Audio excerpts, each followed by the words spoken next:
questions. On va en parler dans un instant avec vous, Anna Cabana. Merci beaucoup. Vous êtes grand reporter au Point. David Revaud-Dallon, journaliste bien sûr au Monde. Et vous avez fait un article aujourd'hui sur ce qui se passait au gouvernement autour de cette affaire de Florange. Hier, vous aviez également titré sur les dégâts politiques de cette affaire. Alors, François Hollande est arrivé en pompier pour essayer de sauver un peu l'image du gouvernement. Et oui, mais l'incendie n'est pas terminé, c'est un peu le problème. C'est-à-dire que cette affaire d'Ulcos, je résume, c'est un nouveau projet de type écologique. De captation du CO2. Voilà, de captation du CO2, projet plus écologique et scientifique qu'industriel, qui est destiné à prendre la relève. Eh bien, il est très hypothétique, ce projet, puisqu'il y a une première version dont on a appris ce matin que Mittal ne la poursuivait pas.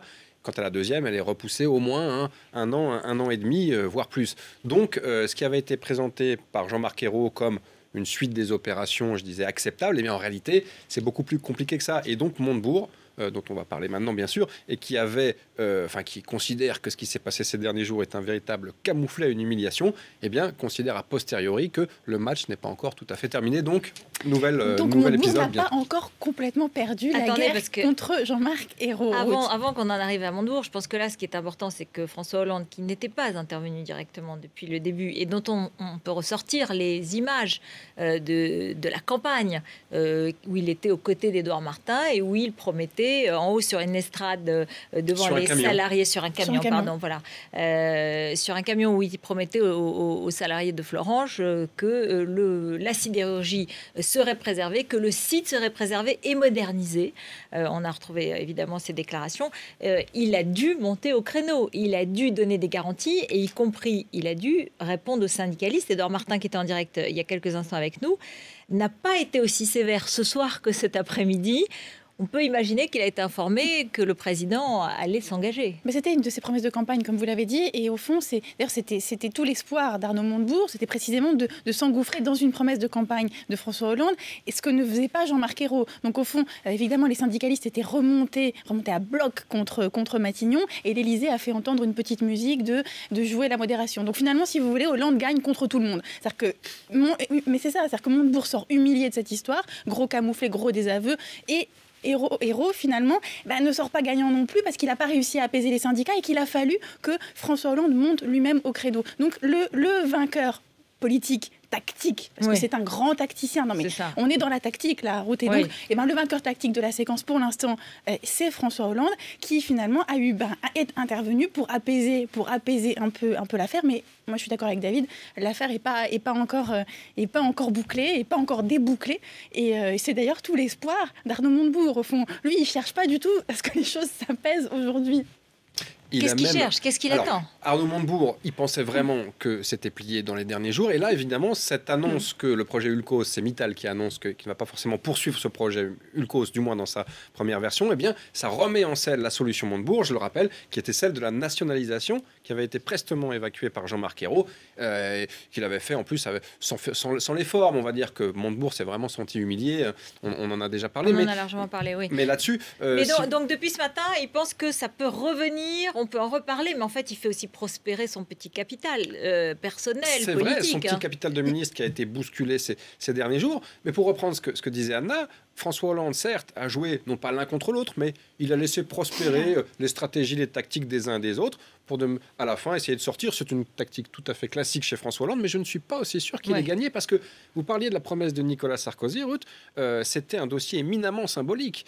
Et maintenant, il va falloir aller expliquer aux ouvriers, certes, qu'il y a un point positif qui sont les 629 emplois préservés, mais que la préservation du site n'est pas assurée et que les hauts fourneaux, très clairement, vont fermer. Et ça va être un gros souci puisqu'on va le ramener à la promesse de Nicolas Sarkozy. Et puis sans compter la crise gouvernementale, parce que quand même, c'est pas rien ce qui s'est joué dans les derniers jours. Je veux dire, attendez, dans le bureau de François Hollande samedi matin à Route, Arnaud Montebourg a présenté sa démission. Je veux dire, alors François Hollande l'a refusé, mais je veux dire, c'est allé très très loin. Derrière, ensuite, il y a eu une conversation téléphonique entre Jean-Marc Ayrault et Arnaud Montebourg. C'est Jean-Marc Ayrault qui a appelé Arnaud Montebourg, lequel était à l'Élysée.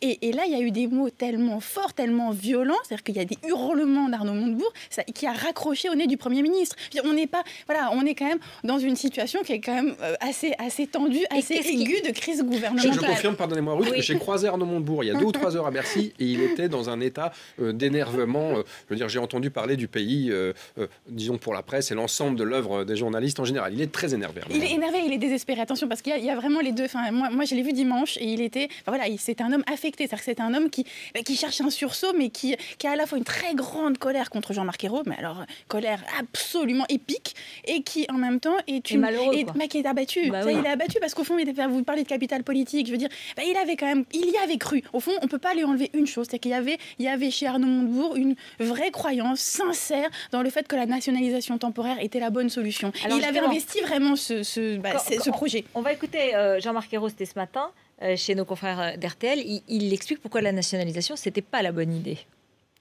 Il n'y a pas de problème de personne. Moi, je ne fais pas de problème de personne. Mais il y est, il y reste. Il y reste. Vous souhaitez qu'il y reste? Mais bien sûr, comme d'autres membres du gouvernement. Voilà, on en avait deux, et c'était l'autre. Et donc c'est celui sur Arnaud Montebourg où il dit il y est, il y reste. Hein, voilà. Donc on voit que la relation quand même est plutôt fraîche et en même temps concrètement le gouvernement ne pouvait pas se payer le luxe d'une crise, d'une démission d'un ministre emblématique. Et qui surtout avait fait 17% à la primaire. Non mais c'est ça, c'est ce que... mais c'est les affaires du Parti Socialiste, ça c'est pas notre problème. Oui, mais ça veut dire qu'il incarne, aujourd'hui Arnaud Montebourg a réussi une chose, c'est incarner la gauche du Parti Socialiste. Ouais. Et même dans cette affaire Florange, sa solution incarner précisément un projet de la gauche du Parti Socialiste. Et en ce sens, effectivement, dans la majorité plurielle, même si ça ne s'appelle pas comme ça, on est quand même dans une majorité plurielle, et Jean-Marc Ayrault et François Hollande avaient besoin du maintien d'Arnaud Montebourg. Deuxième sujet, puisqu'il y en a deux et qui concernent le gouvernement, c'est Jérôme Cahuzac. Jérôme Cahuzac qui vit une tempête, la tourmente qu'on connaît hélas, hein, qui est devenu un des classiques en politique, dans la vie politique française ces dernières années. Accusations, Mediapart... des preuves extrêmement minces et pas vraiment encore étayées, convaincantes, en tout cas au compte-gouttes comme d'habitude. Qu'est-ce qui se passe dans le gouvernement? Comment on vit ça? Écoutez, de toute façon, c'est vrai que s'il y a un ministre en difficulté, ce soir, c'est bien sûr Cahuzac plutôt que Montebourg. Alors, sans préjuger bien sûr des faits, vous l'avez dit, les preuves ne sont pas très étayées, mais ça crée évidemment une situation politique très compliquée. Les ministres ont fait assaut de soutien, de solidarité, mais c'est resté quand même dans le minimum syndical. Il n'y a pas eu de démonstration d'amitié, d'estime, il n'y a pas eu vraiment d'images qui ont été destinées à mettre en scène, je dirais, un soutien très très fort. Il y a eu le Conseil des ministres hier, les propos des uns et des autres, le propos de Jean-Marc Ayrault, mais qui n'a pas non plus dépassé, je dirais, les limites de la cordialité. Parce il y a un doute, vous voulez dire ? Il y a en off, ce qu'on dit autour du gouvernement, c'est que, on préfère ne pas trop s'embarquer dans un soutien démesuré, trop marqué, si justement, d'aventure, une partie ou totalité de ces assertions se révélait exact, ce qui pour l'instant n'est pas avéré. Mais ce qui est d'autant plus intéressant, c'est qu'en effet, les amis politiques de Jérôme Cahuzac ne le soutiennent pas avec beaucoup d'emphase et de ferveur, et à l'inverse, les ennemis politiques du même Cahuzac, ne l'accablent pas avec beaucoup de ferveur. C'est-à-dire que c'est très frappant, à part Laurent Wauquiez, qui a priori, je veux dire, qui a fait une faute, à la vérité, en tapant sur Cahuzac sur ce sujet. Les autres, vous avez vu, regardez Nathalie Kosciusko-Morizet, elle dit c'est à Mediapart de produire les preuves. C'est-à-dire qu'il y a la présomption. Aussi, tous. C'est-à-dire qu'ils ont pour le coup essayé de montrer que là, ce qui est précisément la défense de Jérôme Cahuzac. Voilà, bien sûr. Il voulait donner un spectacle. Finalement, là, UMP, les deux UMP, parce que maintenant nous avons deux UMP. Les membres des deux UMP de ce pays ont tous essayé d'être à peu près clean dans cette affaire, c'est-à-dire que de ne rien dire, de ne pas commenter. Et ils n'ont pas fait, si vous voulez, leur idée, c'est de ne pas faire comme ce qu'avait fait la gauche avec l'affaire Woerth. Ils sont obsédés par ça, c'est ça qu'ils vous disent. Ils vous disent en off, nous, on ne veut pas se conduire comme des chiens, comme l'avait fait la gauche à l'époque de Woerth, il y a 2 ans. Il y a un deuxième élément, c'est que vous savez que le monde politique, on réfléchit très vite, on spécule, on échafaude des scénarios, et ce soir, dans certains cabinets ministériels, on évoquait l'hypothèse, pure spéculation, rumeur, vraisemblablement, en l'absence d'éléments matériels supplémentaires, mais on évoquait l'hypothèse d'un remaniement ou d'un changement de ministre du budget dès demain matin. Pour l'instant, c'est des choses qui sont... Je suis sûr qu'il y a déjà des candidats. Mais ça, c'est les fantasmes. Ce sont sans doute les fantasmes.